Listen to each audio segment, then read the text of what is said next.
Welcome back to the show, everyone. Thanks for joining us today. So, you're thinking about heading to Uzbekistan for your MBBS? It's a great choice. It's becoming a super popular spot for Indian students, and for good reason. It's affordable, the culture feels familiar, and the medical schools are really stepping up their game. But here's the catch. With all that growth comes a ton of new colleges, and it can be really tough to figure out which ones are the real deal. And that's the big question, isn't it? Is this amazing dream opportunity also a bit of a dilemma? You've got new medical colleges popping up, consultants everywhere. So how do you cut through all that noise? How do you make a choice that's not just smart for your education, but also safe for your future? Well, that's exactly what we're going to break down today. Okay, before we dive into anything else, before you look at a single college website or talk to any consultant, we have to start at the most important place. And that's the official guidance that comes directly from the Embassy of India in Uzbekistan. This is, without a doubt, your first and most critical checkpoint. Just read that line. It's not a suggestion, it's a very clear piece of advice. The embassy has already done the first round of vetting for you. They're telling you exactly where it's safe to enroll right now. Honestly, you should think of this as your non-negotiable shortcut to safety. And here is that list. These are the specific universities the embassy recommends. Now, quick heads up, those first three you see have actually merged and are now all part of the Tashkent State Medical University. But the main point is simple. If a college isn't on this list, you shouldn't even be considering it. This is your first and most powerful filter, period. Okay, so you've got your list of embassy-approved colleges. Great, but now what?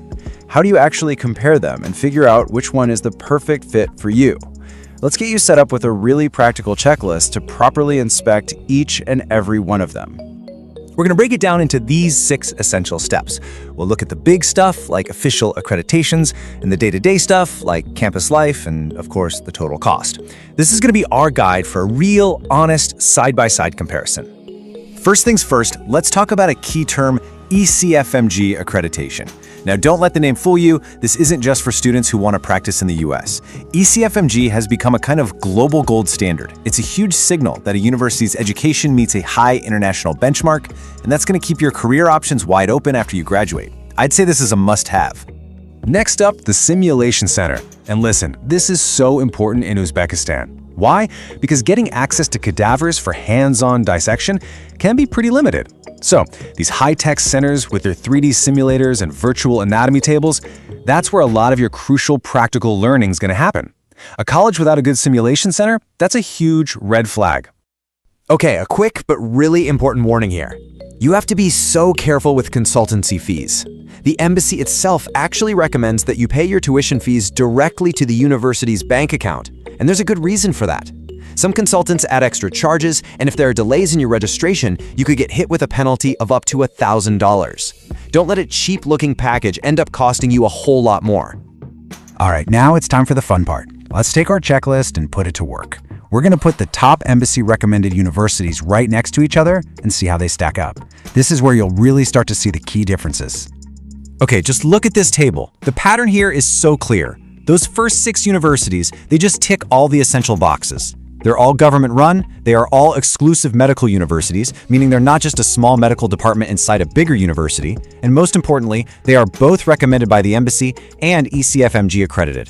This really shows you that there's a clear top tier of schools. Now let's get into the factors that will shape your daily life.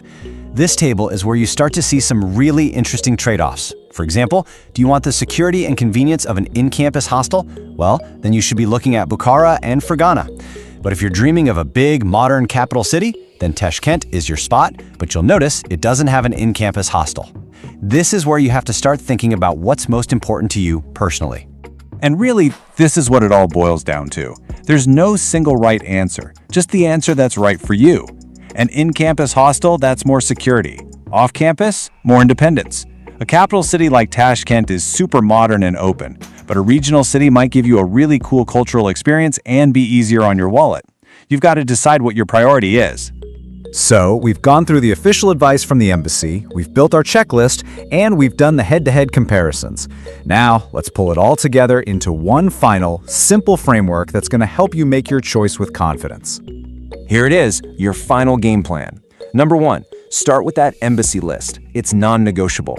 From there, try to stick with government-run, exclusive medical universities that have that all-important ECFMG accreditation. Then, make sure you calculate the total budget, not just the tuition fee. And finally, the most important step. Be honest with yourself about what you really want in your daily life. Is it the campus, the city, or the cost? Look, at the end of the day, this explainer is just a tool. The goal isn't to tell you which college is the best. The goal is to give you the clarity and the right questions to ask so you can figure out which university is the best fit for your goals, your budget, and the amazing medical career you want to build. The choice is yours to make, and now you can make it wisely.